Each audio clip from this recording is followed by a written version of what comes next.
Hey everyone, Aussie Viking here for another video. So I bought Star Wars The Last Jedi on 4K Blu-ray, and I've watched it, and obviously it looks amazing, 4K Blu-ray and stuff.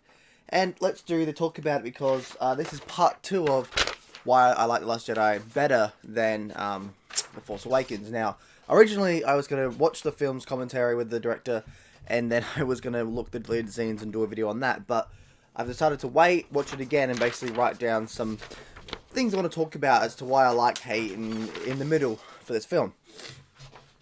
First up, let's talk about it. The Superman Lair. So, I don't hate the Superman Lair. Also, these questions are going to be over the place because if you can't tell, I've written them all over the place. So, because I was writing them down as I was watching the movie. So, Superman Lair. I don't hate this scene, but again, there's not much context behind it. Now, think of the Superman Leia scene like this. If this was the old extended universe Leia where she was a Jedi, and then she went off and became a general again because she was getting too old and stuff like that, for whatever reason she didn't want to be a Jedi anymore, this would have made more sense. Because if we go and say, look, she had Jedi training and stuff, her being able to use the Force to get out of space and survive in space and stuff makes a lot more sense. Now, unfortunately, here, we don't get much. We only get, in the original trilogy, she only did things like sensing. And in this trilogy, she did the same thing. This Superman Lair is the only time we've seen her actually use Force powers other than sensing something that's happening. So, that's the problem. But if it was the old extended universe with more context behind it, everybody would be like, that kind of makes more sense because she was a Jedi. Again, this is another reason why I hate what Disney's fucking doing in the universe. But I'll get into that. So, I think the big thing though for Superman Lair is how she got there. So, she needs more build-up as to why she uses her Force powers. Meaning, stories that, like in comic books or even TV shows that they can make, we can get a good idea of how she's done it. So I feel like we might get some good stories, maybe from Filoni, maybe from comics or novels, where we see that she actually did do some Jedi training and stuff like that. So she might actually have some good stories where she's a badass. So that's kind of a good way to look at it, because that means that she's had to have learned it somehow and all that. So who knows? We might get some good, finally, hopefully good stories between Return and now. Now, a lot of people hate Rian Johnson for what he's done with Star Wars. I disagree, because if there's anyone to blame for how Star Wars is now, it's JJ. Think about it. He gave us Rebels 2.0, Empire 2.0. He gave us The Republic Destroyed. He literally gave us the ending where Luke's on the island and Rey's giving him the lightsaber. Rian Johnson had to continue off from that. He couldn't do a time jump because everybody was like, well, why a time jump, you know? He had to continue on from where he was left off by JJ.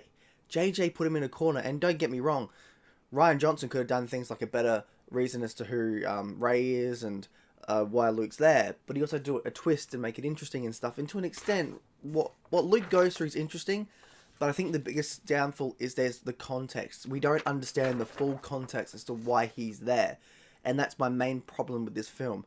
It gives us pieces, but there's no main context. And when you look at, say, the prequels of the original trilogy, it actually cemented pretty well with what's going on. You know, things happened in episode 1, made sense in episode 2, and then 3. Things happened in episode 4, 5, and 6, came together and made sense. Here, it's kind of like jumbled mess, and maybe comes together in the third one. Have to wait and see. So, another one is to be truthful, talking about Superman Leia and Leia in general, say what you will, but you have to admit, the Luke and Leia scene where they're together near the end is beautiful. It's poetry. It's so good. It's emotionally powerful. And I'm not going to lie, when I watch that, I do get a bit emotional because of that. Because what happened with Carrie Fisher, because they're together again. Brother and sister are together again. It's something, okay? I love that. I absolutely love that, and I couldn't hate it even if I tried. So, alright, Phasma. We'll go to Phasma. Like I said, this is going to jump around. So, Phasma, oh boy. Phasma was shit in the Force Awakens. Let's be honest here. She was shit in the Force Awakens. She's shit in Last Jedi as well, but she's slightly less shit. Because she does something. She gets into a fight scene. She gets taken out pretty badassly. She does some cool shit. She still sucks, but she does it in a less sucky way than how she was in The Force Awakens, where she just stood there and said, "Get your blaster," yada yada yada. So, Phasma's slightly better. Could be better. I want it back for the third one, funny enough, Hopefully to see what they do, because let's be honest here, they're probably gonna kill her off, most likely. But hey, she's the Kenny of the Star Wars universe. Why not bring her back, kill her off, or maybe bring her back, maybe make her a hard ass and then kill her off? Who knows? We'll have to wait and see. She's probably dead, but JJ could bring her back because, you know, JJ. So, another thing that I thought was interesting was the force communication between Rey and Kylo. It's great. It makes Rey and Kylo superior characters. Well, more so Kylo. So Kylo in this film, this is probably one of the biggest reasons I love it, is because Kylo is a great character. He is the best character the sequel trilogy has created. He's one of the best characters in this movie, and he really, really helps the movie go along. Like, I love Kylo in this film. He's now one of my favorite characters of Star Wars because of this film. This film really cemented him as one of my favorite characters. Force Awakens made him interesting. This cements him as a great one. Rey, on the other hand, I think is the worst Star Wars character in this trilogy, and maybe overall in Star Wars. I don't know yet. I'm still waiting till the third film, but she's really bad in this film, just like she was in the first film. She's OP, she's Mary Sue, yada yada yada. But the downside is, well, not the downside, the upside is that she kind of becomes a slightly better character because of Kylo. Those interactions, I actually felt, when Rey was with Kylo, I actually felt like she was a good character. I was like, you know, she's actually a good character. And then they sort of throw that away when she's like, kind of an idiot. So, but what's interesting is with Rey, and when I think about it, it kind of annoys me even more so, is Rey fails because she's like, no, there's good in Kylo, this and that and that and this, and she doesn't listen to what anybody else says. She just goes on her own and can cause trouble by doing so. But, so she kind of fails there. You know, she gets captured and stuff like that. She fails, but when you think about it, she also succeeds, because if she didn't get captured, if she didn't fail and get captured, Kylo never would have killed Snoke, which again I think is a great moment, and we'll get into that later. So even when Rey fails, it's a good thing. And again, I fucking hate that, because she's a boring character. I'm sure a lot of people agree that she's a boring character, and she's probably one of the most boring female characters in Star Wars. Now let's move on to Snoke dying. Again, there's not much context behind it. Snoke dying would have been great if we knew who he was. I like how Kylo killed him, because that made Kylo a better character, and I liked how it was very smart. We saw throughout the film, Kylo could not at all take on Snoke hand to hand, one on one, yada yada yada. He couldn't do that, but sneakily he did, and I fucking love that. That is beautiful. It's poetry right there. Fantastic. But we didn't know much about him and who he was, so we're kind of like, well. And how he might not be dead, too. Because you'll notice, if you look at the Force Awakens hologram of Snoke and Snoke in the flesh, he's younger, he's not, there's scars missing and stuff. He looks like he's regenerated. So in a way, I think that's the open writing that Rian Johnson did. He opened it up and said, Snoke might actually not be dead, because we also see Luke do it, where Luke was an old guy and he comes back younger to fight in the end, which, yeah. So Snoke might not actually be dead. We'll have to wait and see. Another thing on that is the Knights of Ren. So, Knights of Ren are interesting. They're not in this film at all. They weren't, but it's a good thing they weren't, because if they were Snoke's guards, they'd be dead, and they'd be pointless. So, I mean, I wouldn't be surprised if they actually guard, say, the Vader's Tower on Mustafar or something. They have to be guarding something big and strong and powerful. So, I imagine that's something really cool. So, we'll see what JJ does. I hope the Knights of Ren are powerful, because when you think about it, the Knights of Ren are the last remnant of Luke's academy. That's his legacy right there, the Knights of Ren. It'll be interesting to see what happens. I'm not holding hope that they're going to do anything cool. I mean, they might. But, JJ being JJ, who knows. So, let's see. Force Connection was great. Knights of Ren. Leia, Luke and Leia scene. JJ, Phasma.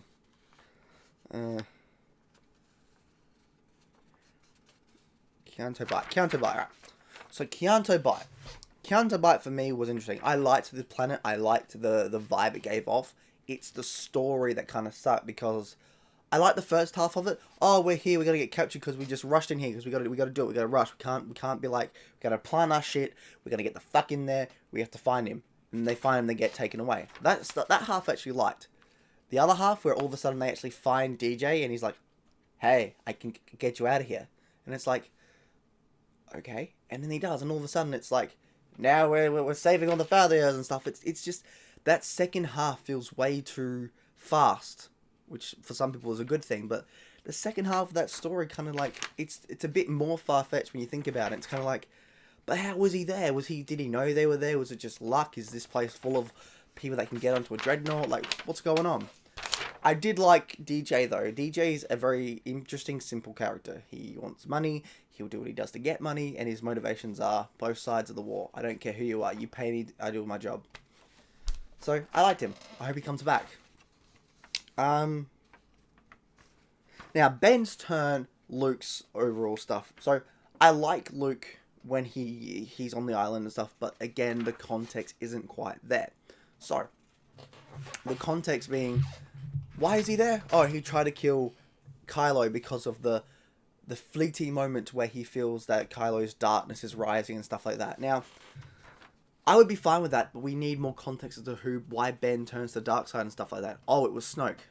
Okay, but why? Like, we don't really see much of Snoke as to why he can get into his head and make Kylo a darksider. So the idea is, my idea would have been this. Luke had an academy with there, and he had one other master with him, his wife, Mara Jade. Mara Jade was the master of Ben Skywalker. Not Ben Skywalker, Ben Solo. Which, on that, is a fucking stupid name. Ben Solo makes no sense. It should have been Bail Solo. If you're going to have Leia name her son after anyone, Bail Solo makes more sense. Ben Skywalker makes a lot more sense because Ben looked after Luke. Sure, Leia heard of Ben Kenobi and all that via her father, her fake father, but again, Ben Kenobi was with Luke most of the time. That's the main theme of it all, and it's just like, that's another thing for another time, but fuck Disney and fuck JJ and fuck all that bullshit that they did, because even though it's just a name, it's a stupid ass name because it makes no sense. I shouldn't have gone around on that, but yeah. So what was I talking about? Yeah, so Ben being Mara Jade's Padawan. That would have been great, and they're very close because they're family and stuff like that. And the idea I would have it that on a mission, Luke, Ben, and Mara Jade go on a mission, right? On that mission, Luke's like, alright guys, you can go ahead, you can take this on. Really? Yeah, you can take this on. I think you can. Says something to his wife, says something to Ben, off they go. He goes and fixes the ship for some reason, whatever. And as they go there, they get taken down by the First Order, Darksiders, whatever. Mara Jade fights, she tries to get Ben to go away, but Ben wants to fight. His anger starts building, his darkness starts building because he knows he can take them out. During the fight though, Mara Jade gets killed, he goes angry and slaughters the rest, right? Luke comes in, he sees the dead body, he sees his wife dead, his mind is now focused on his wife, he's hurt, his anger is rising, his darkness is rising. He feels a very powerful plunge of darkness around that area. He thinks it's him because he's just lost his wife. It's Ben. He doesn't realise this until later on. So after he loses his wife, he's like, never again. He doesn't tell anyone. He doesn't tell Leia, doesn't tell Han, he doesn't tell anyone. He just says, this, it's still going. Everything's still going fine. He then says stuff like, he says stuff to focus on Ben Solo. He wants to focus on his Padawans from the rest of the academy. He wants to train them up. He pushes them further and further, harder and harder. He doesn't show any remorse. He's like, no, you have to do this to survive.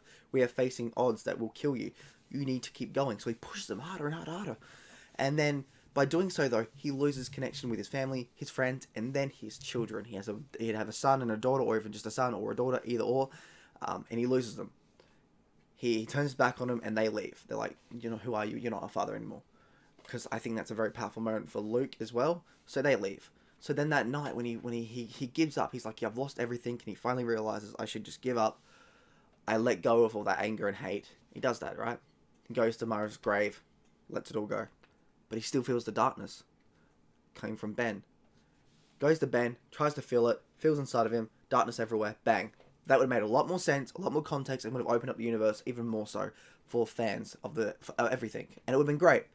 Honestly, it would have been fucking great, but didn't happen. But that's my way of doing it. That's how I would have done it. Let's see. Ben had to be crafty. Yes, I did that. Ending being good and the time jump. So, two more. First up, the love story. The love story between... Okay, this isn't about Finn and Rose. This is about the love story between Kylo and Rey. So, Reylo and all that. Now, it sort of makes sense. The love story sort of makes sense, but it's also if they get together, it's going to be really fucking weird. Why? Ben killed children and killed his father figure, who was also a father figure for Rey.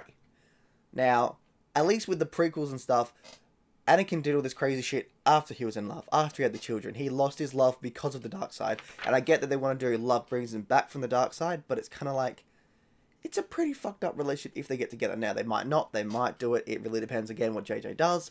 But if they do get together in the end, and in a way I hope they do, because I don't want Ben to be the last of the Skywalker lineage and die.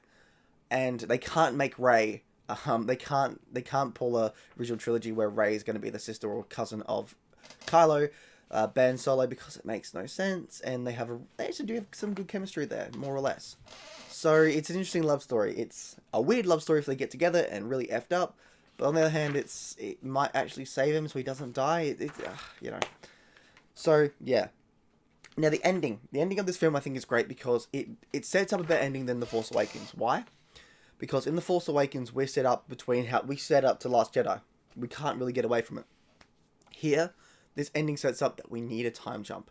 Could be 3 years, could be 5 years, could hopefully be 10 years. And in that time jump, not only do we could have more interesting stories, but we could have a new Order of Jedi rising up. We could have a new rebellion, which again is stupid because, you know, we've already had that, but still. We have so many things that could rise up within that time gap that JJ would be a fool not to actually take advantage of that and use the time gap. So those are the things that I want to talk about that's left, right, up and down. Now let's say why those are better than what we got in The Force Awakens. Well, it's more complex, and I like that. But also, it's imaginative. This film has more imagination than the entirety of The Force Awakens. And it's funny because it happens, 5-10 minutes after The Force Awakens? So, first up, the Dreadnoughts at the start. I fucking love them. The Dreadnoughts looked beautiful. And there was also other Rebellion ships that I don't think were in The Force Awakens, and they looked great as well. I liked I think it's called the Supremacy. I liked Snoke's ship. I liked Snoke's guards. They looked beautiful. Old school and new school. Very stylized. I loved this throne room. It was completely different from other throne rooms we've seen. I liked his weird things in there, like those like you only see him in the background, but they're like got hoods on and they have like weird glowy eyes and stuff. I like that. I like how it's got more personality. Kyon Toba is actually an interesting planet. It's not the same old. It takes the concept of a casino world planet, rich and stuff, but it gives it the alien twist, and I absolutely love that. It's familiar, but it's different at the same time. Fathiers were great. I liked the architecture. It had imagination, which is something The Force Awakens, let's be honest here, didn't have at all. It makes characters better. You know, Kylo's definitely expanded upon. Rey, even though she's only slightly better, is better. Crate is a great planet. I actually really like Crate, and I love playing on Battlefront 2. It's a fantastic planet, and I want more of it. I like a lot of what they've done with this. I like what he's added to the First Order and such.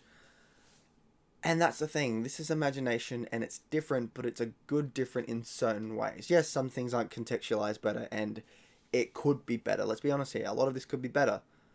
But it's still a lot more better than what we got in The Force Awakens. And that's the thing. So JJ, he's good at giving you mystery boxes and stuff like that, but he's not good at filling them in.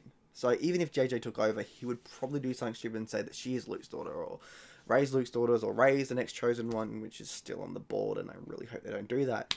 But at least The Last Jedi did something different, and I like that. I think that's the biggest thing, and I know a lot of fans don't, and I can understand that. And there's a lot of things I don't like either. I don't like it when Luke has his father's lightsaber and throws it away. I don't like it how Luke just hates everything. I don't like it how Luke's just like, yeah, nah. But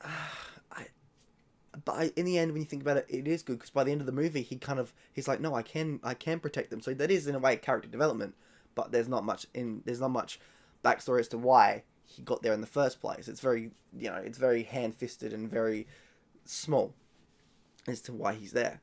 But he does get there. So in the end, though, with the Force Ghost, he does use his father's lightsaber again. And I like that. I feel like that's the legacy of Skywalker coming back and saying, look, I have my legacy and I'm going to live up to it. I like that sort of way. I like that sort of thinking, and I really like that as well.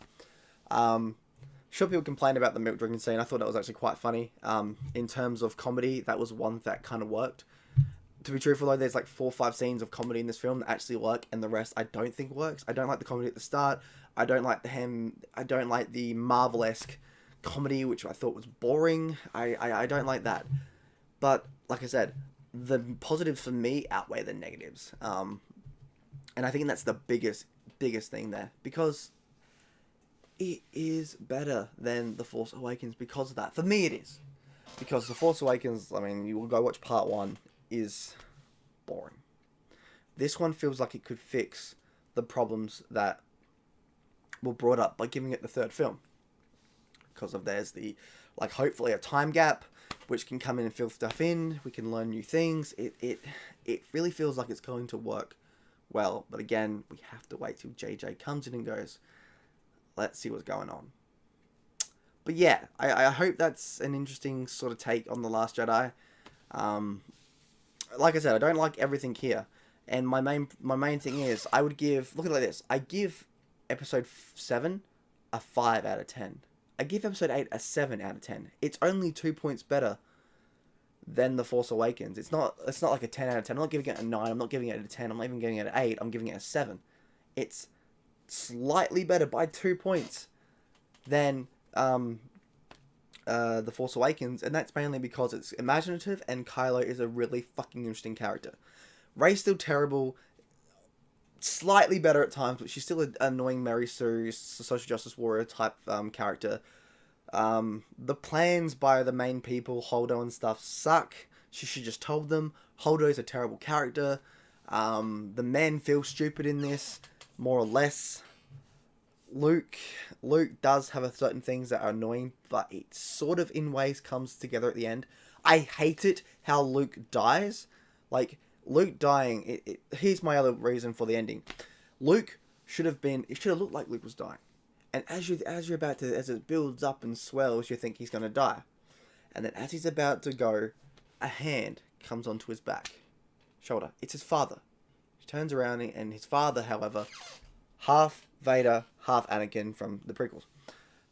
And then he disappears. And the idea there, that could set up the third film. He's like, what's going on? Holy shit. What? You see him lift his X-Wing out, and he goes straight to he goes straight off into the third film, where we could get a time jump. He's helped training, 5-10 years later or something like that. He's helped training new Jedi, and they're still looking for the reason as to why his father was that way. And that brings up a new mystery as well, and makes you go, holy shit, what's going on? And that would have made a lot more sense, and would have made me a lot more interested in the third film. I'm still interested, because I'm still interested in the third film. I'm going to see it, but it's probably going to be once. It depends how good it is. I'm hoping that, Kylo Ren and stuff have a good ending. I hope he doesn't die. I hope Rey becomes a better character and doesn't die. I hope the Knights of Ren are awesome. I hope there's more prequel references. I hope there's more prequel stuff. I want to see Anakin. I want to see Luke again.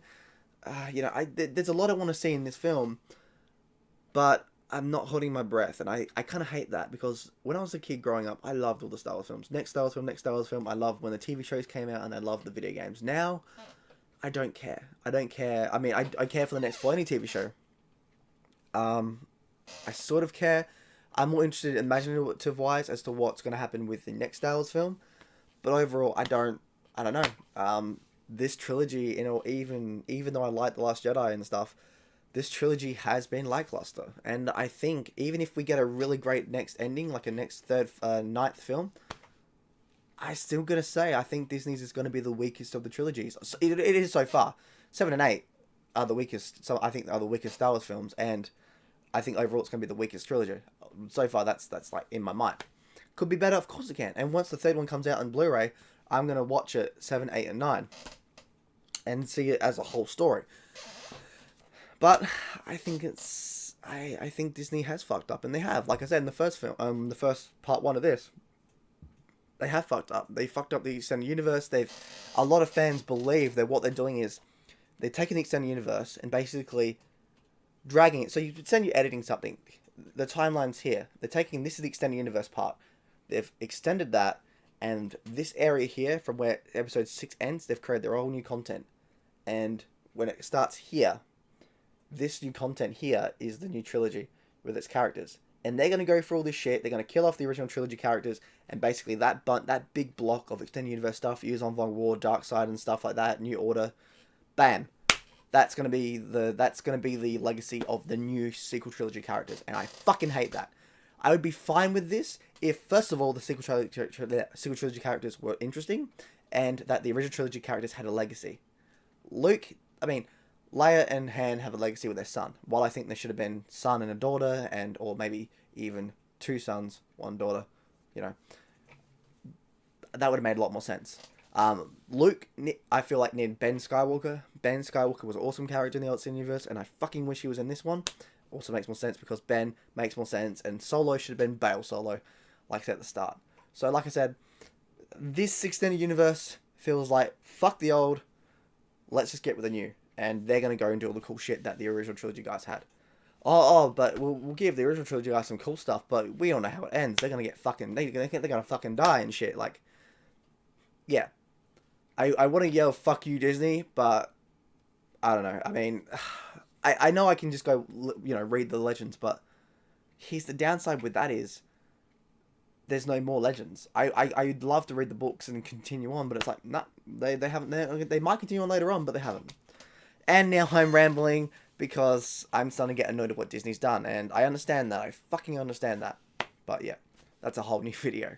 Anyway, I've rambled on enough. Aussie Viking out. That's kind of my part 2 as to what I liked, disliked, and why I think Last Jedi is superior to The Force Awakens, but not by much. Like, again, 2 points. 5 to a 7. Or 5 compared to a 7. That's it. They're still pretty weak.